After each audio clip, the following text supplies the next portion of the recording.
અંબાજી ખાતે 51 શક્તિપીઠ પરિક્રમા મહોત્સવનો આજે બીજો દિવસ છે। યાત્રાધામ અંબાજીમાં ગુજરાત સરકાર, ગુજરાત પવિત્ર યાત્રાધામ વિકાસ બોર્ડ તથા શ્રી આરાસુરી અંબાજી માતા દેવસ્થાન ટ્રસ્ટના સંયુક્ત ઉપક્રમે આયોજિત ત્રિદિવસીય 51 શક્તિપીઠ પરિક્રમા મહોત્સવના બીજા દિવસે ગબ્બર પર્વત પર આસ્થા અને ભક્તિનો અનોખો સંગમ જોવા મળ્યો હતો। વહેલી સવારથી જ ગબ્બર પર શ્રદ્ધાળુઓનો ભારે ઘોડાપુર ઉમટી પડ્યો હતો અને સમગ્ર વાતાવરણ માતાજીના જયઘોષથી ગુંજી ઉઠ્યું છે।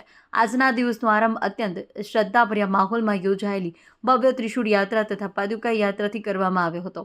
આ યાત્રાઓમાં દેશ વિદેશથી આવેલા સાધુ સંતો, ભક્તો તથા મોટી સંખ્યામાં શ્રદ્ધાળુઓ જોડાયા હતા। પરિક્રમા માર્ગ પર સતત માતાજીના જયકાર, ભજન, કીર્તન અને ધૂનના સુરોથી ભક્તિમય વાતાવરણ સર્જાયું હતું, જેના કારણે ગબ્બર પર આધ્યાત્મિક ઉલ્લાસ જોવા મળ્યો હતો। આજના કાર્યક્રમનું મુખ્ય આકર્ષક વિવિધ શક્તિપીઠ સંકુલોમાં આયોજિત શક્તિ યાગ રહ્યું હતું અને પવિત્ર અગ્નિ સમક્ષ વૈદિક મંત્રોચ્ચાર સાથે વિશ્વ કલ્યાણ, શાંતિ અને સમૃદ્ધિ માટે પ્રાર્થના કરવામાં આવી।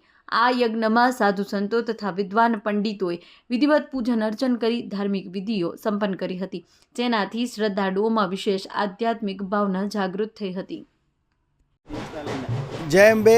આજે શ્રી 51 શક્તિપીઠ પરિક્રમા મહોત્સવ ગબ્બર અંબાજી ખાતે બીજો દિવસ છે।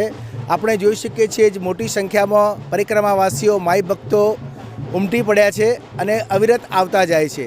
અહીંયા ભારતભરની તમામ શક્તિપીઠો, આ સિવાય જે ભારતનો ભૂભાગ હતા પહેલાં એવા બાંગ્લાદેશ, પાકિસ્તાન, શ્રીલંકા, આ જે બધા દેશો છે એમાં પણ કેટલીક શક્તિપીઠો આવેલી છે।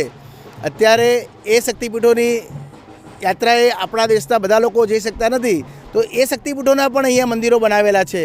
એટલે તમામ ભારત, પાકિસ્તાન, બાંગ્લાદેશ, શ્રીલંકા, નેપાળ, એ તમામ દેશોમાં આવેલા શક્તિપીઠોની અહીં પ્રતિકૃતિ મંદિરો એવા ને એવા જ અને એ જ રૂપે પૂજા અર્ચના અહીંયા મા ભગવતીની, મા શક્તિની કરવામાં આવે છે અને આ માઈ ભક્તો તમામ શક્તિપીઠનો અહીં દર્શનનો લાભ લઈ રહ્યા છે। અને દર વર્ષે આ મહાસુદ 12, 13 અને 14ના આ દિવસોમાં અહીં આરાસુરી અંબાજી માતા દેવસ્થાન ટ્રસ્ટ દ્વારા અહીં આ પરિક્રમા મહોત્સવ ઉજવાય છે અને એમાં અવિરત વધારો થતો થાય છે, ઉત્સાહથી ભક્તો જોડાતા જાય છે। એ સૌ માટે આનંદની વાત છે।